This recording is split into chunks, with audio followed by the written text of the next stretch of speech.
Hallelujah. कदूस जिंदा आसमानी बाप आप सबके साथ हो। खुदावंद का शुक्र है कि जो हमसे बड़े और अजीम वादे करता है और उन वादों को पूरा करता है।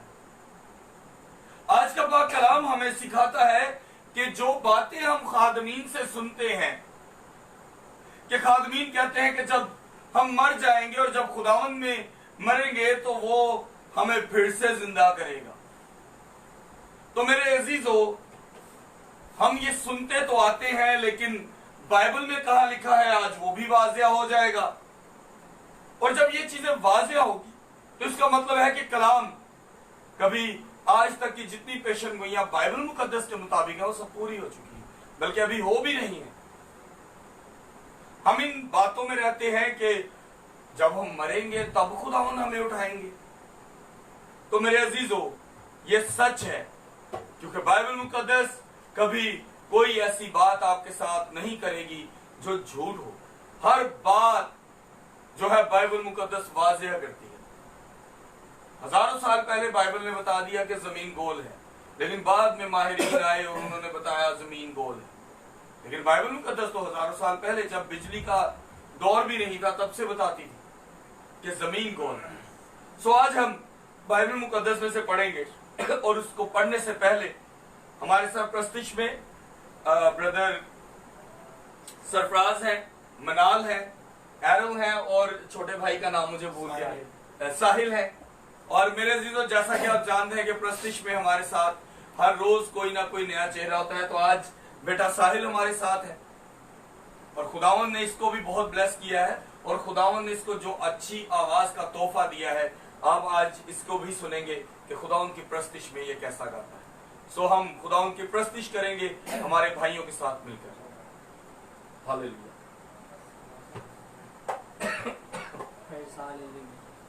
आंखों को बंद करेंगे, हम आंखों को बंद कर खुदावंद की प्रस्तिश करेंगे। ऐ खुदा पाक रूह, आज जुम्बश तू कर, छू ले हर जिंदगी खालिदा मंदी भर। ऐ खुदा पाक रूह, आज जुम्बश तू कर, छू ले हर जिंदगी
वसीला से की, क्योंकि जब उसने अपनी जान की कुर्बानी दी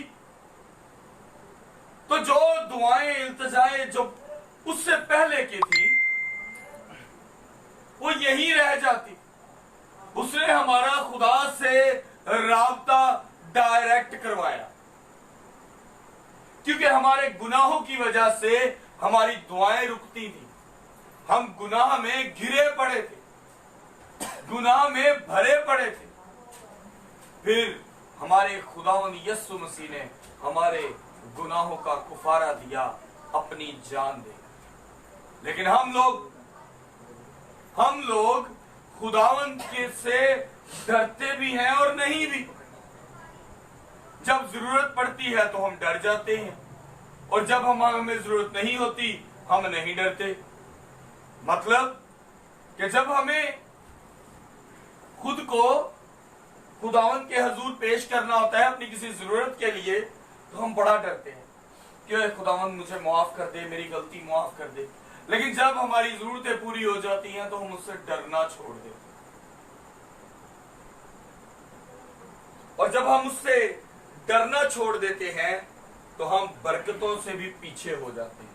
क्योंकि बरकत ऐसे ही नहीं मिलती, बरकत उसको मिलती है जो खुदावंद से डरता है, और जो खुदावंद से डरता है वो बरकतों से माला माल भी होता है।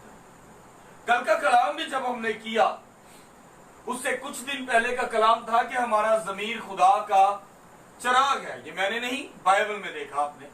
कल के कलाम में था जो खुदावंद से डरता है, खुदावंद अपने फरिश्तों को उसकी हिफाजत के लिए लगाता है। आज का कलाम बताता है कि जिसकी हिफाजत करता है खुदा, वो मर भी जाए तो भी खुदावंद उसको जिंदा करेगा। ऐਵੇਂ ही नहीं जिंदा कर ले, लेकिन उसको जरूर जिंदा करेगा जो उससे डरता है, जिसका ईमान उस पर था, जो उसके हुक्मों पर चलता है, उसको जिंदा करता है। जबकि जो आज हम हिजकियल में से पढ़ेंगे वो इस्राएल के बारे में, लेकिन इस्राएल में उन्हीं लोगों के बारे में है जो ईमानदार थे। उनको खुदा ने कहा कि मैं तुम्हें जिंदा करूंगा। तो ईमानदार शख्स ही जिंदा होता है, ऐनी हर शख्स नहीं जिंदा हो जाएगा। हम यहां बैठकर दुआ करते हैं, कलाम में लिखा है कि उनमें से कोई एक उठा लिया जाए। मैं यहां बाइबल पढ़ रहा हूं, शायद मैं ही ना उठाया जाऊं, और यहां बैठे हुए जो बच्चे हैं या मिसेज या मेरी बहन या ये मेरे भाई, इनमें से कोई खुदावन बुला ले, मतलब खुदावन उनकी किसी आदत को पसंद कर सकता है, या हो सकता है मैं ही चला जाऊं खुशनसीब। पता थोड़ी खुदावन की मर्जी है ना, क्योंकि जजमेंट वो करता है। हम जमीन पर रहते हुए इंसान को जज कर रहे होते हैं, और खुदावन जब हमें जज करता है तो उसकी जजमेंट को कोई गलत नहीं कर सकता। इससे पहले कि हम इस भेद की तरफ आए कि खुदावन हमें और किसको कब उठाएगा और कब जिंदा करेगा, हम प्रस्तुति में आगे बढ़ेंगे। ज़बूर 18 पढ़ेंगे। और आपको एक बात बताता जाऊं, कल से हमारी प्रेयर जो है वो 9 बजे हुआ करेगी, 10 की बजाय 9 बजे, क्योंकि मौसम चेंज हो चुका है, रात जल्दी हो जाती है। इसलिए कल से हम पूरे 9 बजे अपना जो हम रेगुलर प्रेयर कर रहे हैं, पिछले 7 माह से जो हम रेगुलर रात को कलाम के लिए बैठ रहे हैं, हम रोजाना 9 बजे बैठेंगे। खुदावंद आपके साथ हो, प्रस्तुति करें। आपे उपरों हथ बढ़ा के मैनू रब बचावेगा, आपे उपरों हथ बढ़ा के मैनू रब बचावेगा। ओ डूंगे पानी विचों, ओ डूंगे पानी विचों मैनू खींच लावेगा, आपे उपरों हथ बढ़ा के मैनू रब बचावेगा। ओ जोर मेरा है, मेरा प्यार है ओ देना,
हथ वधा के मैनू रब बचावे। और मैनू ओने क्या है जिन्हें रब नू अपनी सारिया चीजा दी, अपना अपना आप, अपना वक्त, अपनी खिदमत। खुदावंद, मैं फिर से बोलूंगा, बहुत से लोग लास्ट टाइम मुझे किसी ने मैसेंजर पे कहा कि आप ये क्यों कहते हैं कि खुदावंद सबको नहीं बचाएगा। तो ये सच है, खुदावंद उसी को बचाता है जो उसकी बातों पर अमल करता है और जो उसके साथ चलता है। मेरे अजीजो, हर कोई खुदा पर तवक्कल नहीं रखता, हर कोई उस पर उम्मीद नहीं लगाता और हर कोई उसका तलबगार नहीं। और जो उसका तलबगार है वो मर भी जाएगा तो खुदा उसके नथनों में दम फूंकेगा और उसको जिदी जान करेगा। ये मैं नहीं, बाइबल मुकद्दस कहती है। और आज आपके साथ वही वाजिया करेंगे। इससे पहले कि हम बाइबल मुकद्दस की तरफ आए, कलाम को पढ़ें, हम भाई सरफराज के साथ मिलकर पाक कलाम के लिए दुआ करें। Praise hallelujah. खुदाई कदूस जलाली बाप, जिंदगी बख्शने वाला खुदावन, ऐ बाप तू जो बड़ी कुदरत वाला खुदा है, तू जो आसमानों के आसमानों में समा नहीं पाता, तू जो बगैर सतूनों से मेरे पाक खुदा आसमान को फजा में खड़ा करता है और समुद्रों को और रेत के जरूरत से बांध देता है। हम आपकी बड़ी कुदरत के लिए आपका शुक्र अदा करते हैं। खुदावंद, आपने प्रस्तिश में रहनुमाई की, हम आपका शुक्र अदा करते हैं। अब जबकि मेरे पाक खुदा तू हमसे बोलने को है, तो खुदावंद आज का कलाम हम सबों के लिए बाइस से बरकत हो और आज के कलाम के वसीला से खुदावंद हम जिंदगी पाए और कसरत से पाए मेरे पास खुदा, और वक्त आपके सुनाम इस तो जलाल पाए।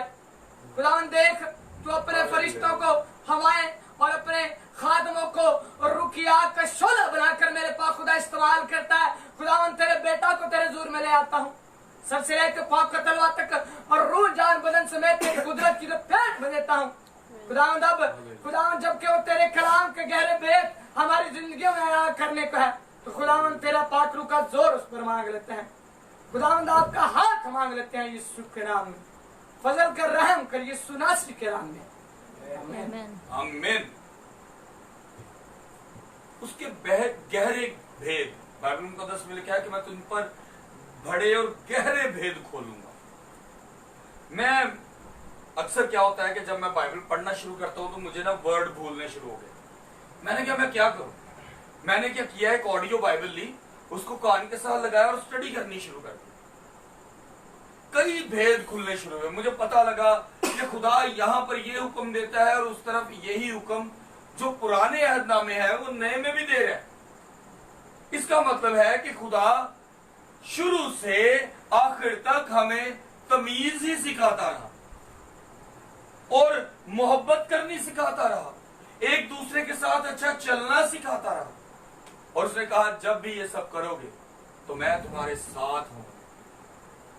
हम इससे पहले कि हम आज इस बात को जाने कि खुदा कब हमें उठाएगा, हम जब मर जाएंगे तो खुदा हमें उठाएगा ना, लेकिन खुदा हमें वो एवी हर एक को नहीं उठाएगा। किसको उठाएगा? मैं इससे पहले आपसे खुलासा करता जाऊं कि ये जो कलाम है, ये टोटली जो कलाम है ये इस्राएल के बारे में है। लेकिन इस्राएल के बारे में है, इसका मतलब ये नहीं कि ये हम पर लाजुम नहीं, ये बात नहीं कि हम पर लाजुम नहीं है। अगर इस्राएल पे होता तो तोमा नबी यहां तक ना आता, वो इस्राएल में है। खुदावन आज जो शख्स खुदावन के कलाम पर अमल करता है वो भी इस्राएल है। ये बात याद रखें। आज हम भी यहां बैठे हैं तो हम भी इस्राएल हैं, क्योंकि हम खुदा की बात पर अमल करना चाहते हैं। जो अमल ही नहीं करना चाहता वो इस्राएल कैसे हो?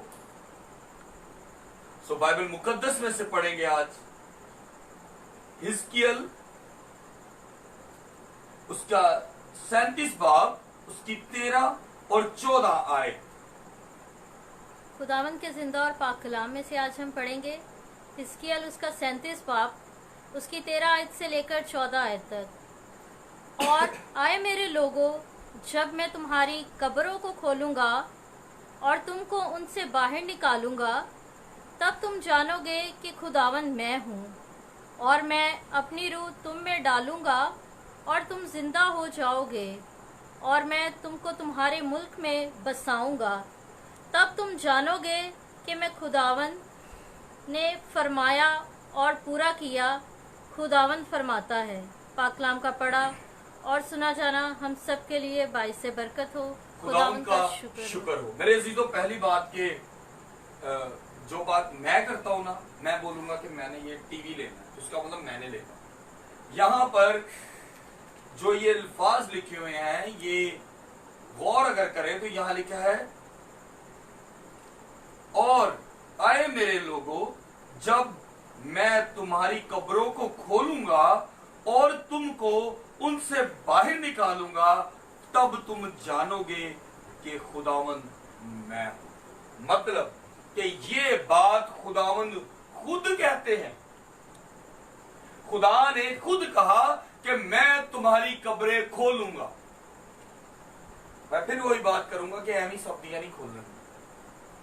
सारा दिन हम बदकारी करें, चोरी डकैती, ज़नाकारी और किसी के माल का लालच, और लास्ट में खुदावंद क्या कब्र खोल के कहेगा बेटा जिंदा हो जा? नहीं, ऐसा कुछ नहीं होना। सबसे पहले हमें उसकी शराइत, उसकी बातों को मानना पड़ेगा। उसकी बातें मोहब्बत से शुरू होती हैं और कुर्बानी पर खत्म होती है। उसने मोहब्बत की तो उसने जब पूरी दुनिया फना कर दी तो 8 खानदान के फर्द बचाए कि दुनिया खत्म ना हो जाए। उसकी मोहब्बत थी। फिर ये दुनिया फिर गुनाह में आई, फिर गुनाह पे गुनाह किया, और फिर खुदा ने अपने बेटे की कुर्बानी दी। क्या हम ऐसा कर सकते हैं? हमें इतना हौसला ही नहीं है। मेरे जीजो, जिसमें हौसला था ना, हम यहां पे बात करते हैं कि कोई शख्स कसम नहीं खा सकता क्योंकि वो अपने सर का बाल भी अपनी मर्जी से ना बढ़ा सकता है ना काला कर सकता है। बाइबल मुकद्दस में लिखा है। लेकिन क्या अजीम वो शख्स होगा जिसके बारे में खुदा ने कहा कि मैं अपनी खुदी की कसम खा के कहता हूं कि तू मेरी माशूक है। यह बाइबल मुकद्दस में लिखा है। और वह शख्स कोई और नहीं जिसका नाम अब्राहम था, और खुदावन ने अब्राहम किया क्योंकि उसने सोचता नहीं था कि मैं क्या करूं, मैं सवाल कर लूं खुदा से। खुदा ने उसको बेटा दिया। मैं ये बात कर रहा हूं, मुझे फील हो रहा है, वो पंजाबी से कहना कमड़ी जी छेड़ना। क्यों पूछना ही नहीं सी कि खुदावन क्यों? कितनी अजीब सी बात लगती है ना कि मैं अभी मिनाल भाई को बोलूं, मिनाल भाई आप ना जमीन पे बैठ जाओ। मिनाल भाई चेयर पे बैठे, एक दफा तो सोचेंगे ना यार क्यों। और मिनाल भाई मुझे शायद हो सकता है लाइव में पूछे क्यों, कोई बात भी तो हो। लेकिन इब्राहिम, जिसका पहले नाम इब्राहिम था, वो खुदावन का इतना ताबेदार था, उसने कहा उसको किस बुढ़ापे में औलाद थी, और उसको उसी को कह दिया चल उठा और मुझे आज इसकी कुर्बानी चाहिए। उस बंदे ने सवाल ही नहीं किया। बाइबल में मैंने उसके बारे में नहीं देखा कि उसने खुदा से पूछा हो कि क्यों मैं हुनते दिता सी क्यों। नहीं, ऐसी कोई गल नहीं। उन्होंने अपने बेटे को लिया, कुर्बान गाह पे गए और कुर्बानी देने के चक्कर में पड़ गए कि नहीं मेरे खुदा ने दिता है तो मैं गल मान ली बस जी। इन्नी ज्यादा ताबेदारी तो असी अपने प्यो दी नहीं करते, अपनी मां दी नहीं करते। असी सवाल कर लेने क्यों। बेटा कहता है मैंने डॉक्टर बनना है, बाप कहता है कि बेटा मैं चाहता हूं तुम इंजीनियर बनो, तो बेटा एक फट अपने प्यो ने कहता है क्यों पापा जी मैं तो डॉक्टर बन। ख्वाहिश अपनी भी जाहिर करते हैं। लेकिन अब्राहम अपनी ख्वाहिश भी खुदा से इब्राहिम जो था वो नहीं जाहिर करता था, बल्कि सिर्फ जी करता था। तब खुदा ने इससे कहा, ऊपर से आसमान से आवाज आई, उसने कहा कि खुदावन अपनी खुदाई की कसम खा के कहता है कि तू मेरी माशूक है। माशूक वर्ड है, अगर आप बाइबल को स्टडी करते हैं तो आप वहां से देख सकते हैं कि वहां माशूक वर्ड लिखा है। हम लोग तो माशूक हो ही सोचे है ना, लेकिन माशूक का मतलब है जिसको खुदा बेशुमार, इंसान जिसको बेशुमार प्यार करे उसको माशूक कहा जाता है। खुदा इब्राहिम से बेशुमार मोहब्बत करता था, लेकिन क्यों करता था? क्योंकि वो ताबेदार था और उसकी बातों पर अमल करता था। एक वक्त आएगा जब जमीन खुलेगी और मुर्दे जिंदा किए जाएंगे, तो मेरे ख्याल से सबसे पहला इब्राहिम होगा, क्योंकि खुदावंद उसको बेशुमार मोहब्बत करता है। मैंने बाइबल मुकद्दस में खुदावंद यीशु मसीह के बारे में खुदा के ये अल्फाज नहीं सुने। उसने कहा ये मेरा प्यारा बेटा है, इसकी सुनो। माशूक वर्ड बेटे के लिए भी नहीं, खुदा उससे बहुत प्यार करता है जो उसकी बात पर सवाल नहीं रखता बल्कि काम करता है। अब आप बोलेंगे कि आज ये क्यों बात की, सवाल तो खुदावंद यीशु मसीह ने भी कभी नहीं किया। तो मेरे अजीजों, पत्थर पर रोते हुए उसने कहा काश ये प्याला मुझसे टल जाए, क्योंकि वो भी इंसान के जिस्म में था तो वो दर्द से डरता। लेकिन इब्राहिम खुदा का वो लाडला था, वो प्यारा था कि उसने कुर्बानी देनी शुरू कर दी। लेकिन मेरे अजीजों, क्या आज के दौर में हम ऐसा करेंगे? और क्या हम करेंगे तो खुदा कब्रें खोलेगा हमारी? मेरे अजीजों, उसी के लिए कब्र खुलेगी जो उसके हुक्मों पर अमल करता है।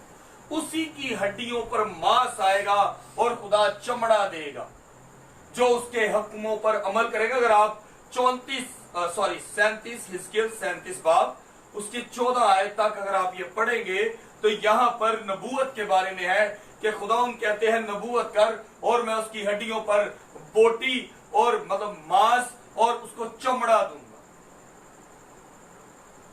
ये हिजकिय्याह 34 उसकी 14 आयत तक, क्योंकि यहां हड्डियों के बारे में है, सूखी हड्डियों के बारे में। जहां लिखा है सूखी हड्डियों की ये वादी होगी।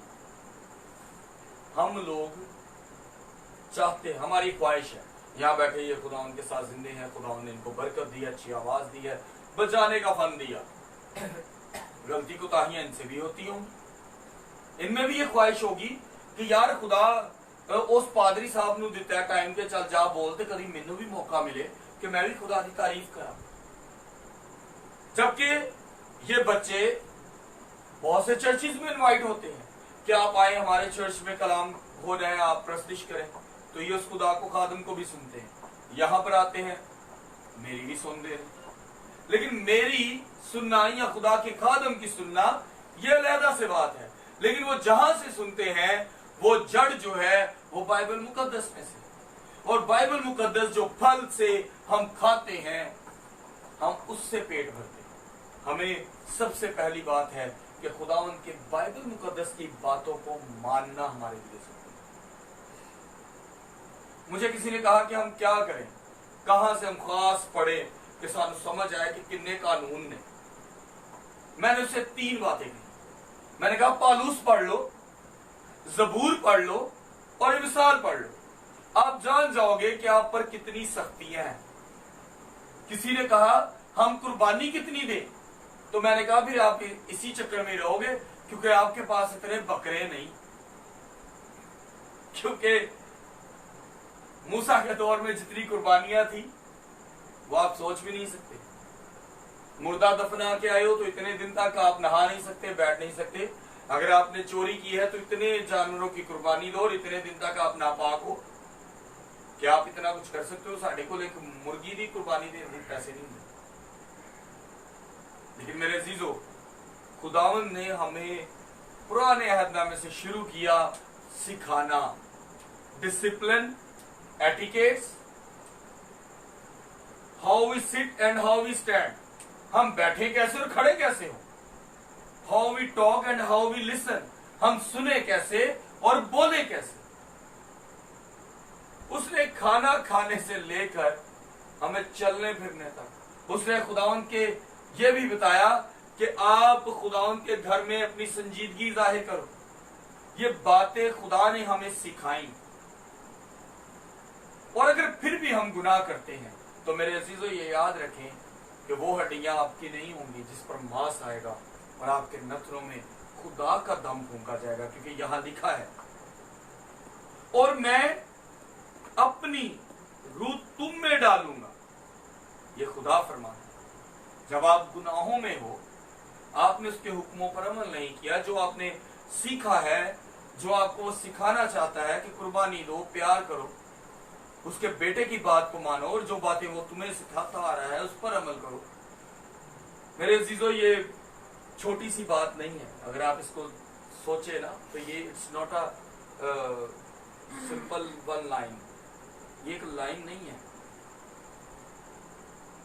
आप जिस मालिक के पास जाते हो ना, मैं अगर आज बोलूं अपने क्वायर के मेंबरान को कि बेटा आज हमारी जो खाना है वो अनवर फजल साहब के साथ है, तो सारी दुनिया उनको अब जानती है, पूरा पाकिस्तान जानता है।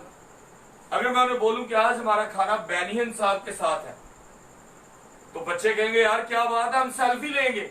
Is that right? कि यार हम अनवर फजल साहब के साथ हमारी सेल्फी, ये मोबाइल हम उनके साथ जब बैठे हो ना फोटो लेते, ऐसा होता है। लेकिन कितनी बड़ी बात है कि यहां लिखा है मैं अपनी रूह तुम में डालूंगा और तुम जिंदा हो जाओगे। यार हम मरे हों और हमें हमारे खुदा की रूह आ जाए तो हम कितने मुकद्दस ठहरे। मैं ये सोचता हूं तो मैं थोड़ा सा एक ध्यान आता है कि यार सेल्फी लेना नहीं, इन्ने खुश होने हैं तो अगर साडे अंदर साडा खुदा ही आ जाए, अगर हमारा खुदा ही हमारे अंदर आ जाए, उसका दम हमारे अंदर फूंका जाए, तो क्या बड़ी बात हो। वो कहता है और मैं तुमको तुम्हारे मुल्क में बसाऊंगा, तब तुम जानोगे कि मैं खुदावंद ने फरमाया। जिस मुल्क में हम गुर्बत की वजह से मर गए, जिस मुल्क में हम ताने खा के मर गए, जिस मुल्क में हमारे साथ मजहबी इंतशार हो जाए, जिस मुल्क में हमें जलीलो खार किया जाए, कहता मैं उसी मुल्क में तुम्हें बसा दूंगा। मैं यहां पर एक छोटी सी बात करता हूं कि एक वक्त था कि मेरे हालात फुल टाइट, हमारे अपनों ने हमें छोड़ दिया, हमारे गैरों ने हमें छोड़ दिया क्योंकि हम तंग थे, लेकिन खुदावन ने उसी मुल्क में मुझे सरफराज किया। यहीं पर खड़े होकर आज मैं कलाम करता हूं और बहुत से ऐसे बहन भाई थे जो मुझसे बात करना पसंद नहीं करते थे। वो सोचते थे गरीब है, माड़ा है, फोन करेगा कि तो पैसे ना मांग ले, और आज खुदावन ने यहीं पर सरफराज किया। इसका मतलब है कि अगर आप खुदावन को अपना दोगे तो मरने से पहले भी वो आपको बरकत से मालामाल करेगा, क्योंकि वो कहता है कि मैं खुदावन ने फरमाया, मतलब खुदावन ने तुमसे खुद बात की और पूरा किया। खुदावन फरमाता है, पाक कलाम का पढ़ा और सुना जाना हम सब के लिए बायस से बरकत हो। खुदावन का शुक्र हो। मेरे अजीजों, फर्स्ट ऑफ ऑल ये बात जो मैं आपसे रोजाना करता हूं, मेरे बहुत से बहन भाई कहते हैं कि आपके कभी कभी कलाम मिक्स पहले की तरह जुड़ जाता है, आप पुराने कलाम को रिवर्स करते हैं। तो पुराना अहदनामा और नया अहदनामा आपको मोहब्बत करना और कुर्बानी देना सिखाता है, और जो ये सब करेगा खुदावन उसी को ब्लेस करेगा, एनी हर एक नू नहीं करेगा। इससे पहले कि हम दुआ करें, मैं चाहूंगा कि ये जो छोटा बेटा है ये प्रस्तुश में हमारे साथ गीत गाए, और कुछ दिन पहले इसने एक पंजाबी गीत गाया था और मुझे वो बहुत पसंद आया था। मैं चाहूंगा कि आप सब इसके लिए दुआ करेंगे, खुदावंद इसको सीखा वो बहुत अच्छा है, वो फास्ट गीत है। चले बच्चा एक नया गीत है, आप सुने। मैं चाहूंगा कि आप इनको दुआओं में याद रखा करें। एरल है, मनाल है, सरफराज है, ये छोटा बच्चा है, खुदावंद इनको आपकी दुआओं से भी ब्लेस करेगा। ये मत सोचे कि मैं खादम ही नहीं, दुआ खुदावंद सबकी सुनता है। हम बेटे के साथ मिलकर प्रस्तुत करें।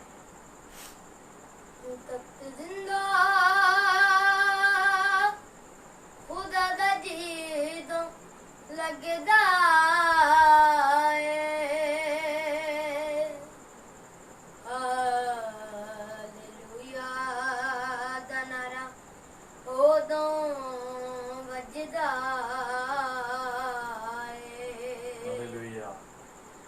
Hallelujah, hallelujah.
बंद करेंगे और जो आज हमारे साथ कलाम में जुड़े हम उन सब के लिए दुआ करेंगे। हमारे साथ मोना खुरम है, खुदा इनको बरकत दे।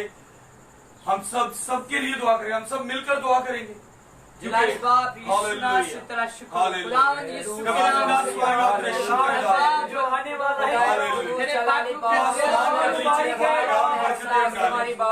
ऐ बाप, लेकिन जब हम तेरे ईमान पर चलेंगे तो तू हमें बरकतों से मालामाल, तुम्हारी हड्डियों में बोटी भरेगा, तेरे नथनों में हमारा दम होगा।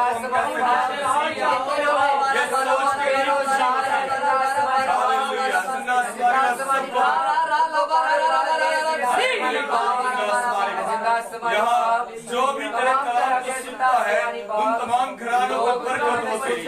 आए मेरे खुदा तुम्हारे बाप, मैं दुआ करता हूँ ब्रदर अरशद खान के लिए जो जिंदा तुम्हारे बाप अपनी फैमिली के लिए दुआ करते हैं, उनकी तमाम मुस्लिम शायद तेरे प्यारे बेटे खुदा यीशु मसीह के नाम से। बेटा रोमा जवेद के लिए जिंदा तुम्हारी बाप, उनको भी बरकत दे, उनको तू लाज जैसी खूबसूरत नेमत देने की है। ऐ बाप बरकत।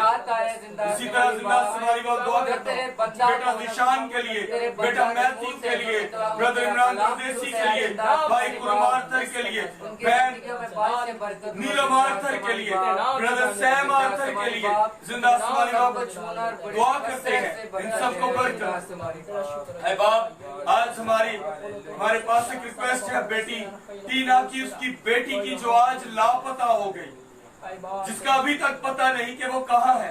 ऐ जिंदा समारी बाप जल्द से जल्द खैर की खबर दे यीशु के नाम से, क्योंकि बाप घर वाले परेशान हैं। जवान बेटी, उसकी गोद में उसकी बेटी, तो ऐ बाप क्यों करे वो गुम रहे। ऐ बाप कोई भी मसला मसाइल है तेरे प्यारे बेटे खुदा मसीह के नाम से खत्म हो जाए और वो बेटी अपने घर वापस आए। यहाँ बैठे तेरे साजिंदों को तेरे हाथों में देता हूँ बाप, उनके अल्फाजों को, उनके जुमलों को, उनकी तरतीब को सीधा कर। ऐ बाप उनकी अल्फाजों को कितना खूबसूरत कर दे कि वो अर्नेस्ट मल की तरह उनके अल्फाजों, उनके गीतों में बरकत आ जाए। जिंदा हमारी बाप तेरे खास साजिंदे बने, जिनके गाने की आवाज आसमान तक जाए, आसमान के दरीचे खुले और बरकत नीचे आए। जिंदा हमारी बाप सबको बरकत दे, हर एक की रूह जान के अंदर तेरे अल्फाज। ऐ बाप इस पूरी दुआ को तेरे बेटा के नाम से मांगता हूँ, और जो भी दुआ तेरे बेटे के नाम से मांगी जाती है सुनी और कबूल की जाती है। आमीन आमीन। मेरे अजीजों, अगर मैं किसी भाई के लिए दुआ करना भूल जाता हूँ तो प्लीज मुझे माफ कीजिएगा। आप मुझे रिवाइज करवा दीजिए करवाया करें, क्योंकि मैं अक्सर आप रिक्वेस्ट कर दिया करें, मैं उसी दुआ करें। मैं अभी भी अगर किसी की रिक्वेस्ट भूल गया हूँ तो नीचे रिटर्न कर सकते हैं, हम उनके लिए दुआ करेंगे। और एक बात मैं फिर से बता दूं, कल हम 9 बजे अपनी जो रेगुलर प्रेयर है, जो हम रोजाना करते हैं, जो पिछले 6 माह से कर रहे हैं, कल पूरे 9 बजे होगी। टाइम बदल चुका है, अंधेरा जल्दी हो जाता है। सो आप सबसे रिक्वेस्ट है, कल 9 बजे हम आप सबके साथ मिलकर दुआ करेंगे। खुदावंद आप सबके साथ हो, खुदा बाप, बेटे और उल कुद्दस के नाम में आमीन। खुदावंद आप सबके साथ।